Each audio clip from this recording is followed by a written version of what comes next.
আগের দিন ম্যাচ খেলতে নেমে একটি রেকর্ড গড়ে ফেলেন ফারহান আহমেদ। পরদিন বল হাতে তিনি গড়লেন আরেক ইতিহাস। সর্বকনিষ্ঠ বোলার হিসেবে ইংলিশ কাউন্টি চ্যাম্পিয়নশিপে ইনিংসে 5 বা এর বেশি উইকেট নেওয়ার কীর্তি গড়লেন 16 বছর বয়সী off spinner. County championship division 1-এর ম্যাচে নটিংহ্যামশায়ারের হয়ে সারের বিপক্ষে প্রথম ইনিংসে 140 রানে 7 উইকেট নিয়েছেন ফারহান। ট্রেন্ট ব্রিজে বৃহস্পতিবার তিনি এই ম্যাচ খেলতে নামেন 16 বছর 179 দিন বয়সে। হয়ে যান প্রথম শ্রেণীর ক্রিকেটে নটিংহ্যামশায়ারের সর্বকনিষ্ঠ ক্রিকেটার। 250-টিরও বেশি ডিজাইন অপশন নিয়ে ওয়ালটন স্মার্ট ফ্রিজ, বোঝে আপনার প্রয়োজন।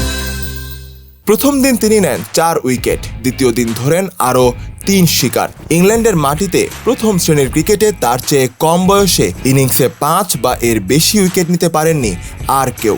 ফারহান ছাড়িয়ে গেলেন হামিদুল্লাহ কাদরিকে।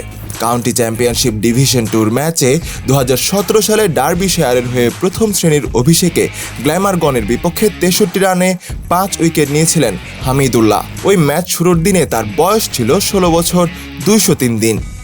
কাউন্টিতে অভিষেক হলেও প্রথম শ্রেণীর ক্রিকেটে ফারহানের অবশ্য এটি প্রথম ম্যাচ নয়। বর্তমানে ইংল্যান্ড সফরে থাকা শ্রীলঙ্কার বিপক্ষে এই মাসের মাঝামাঝি তার প্রথম শ্রেণীর অভিষেক হয় ইংল্যান্ড লায়ন্সের হয়ে। 4 দিনের ওই ম্যাচে এক ইনিংসে বোলিং করে তিনি নেন 3 উইকেট।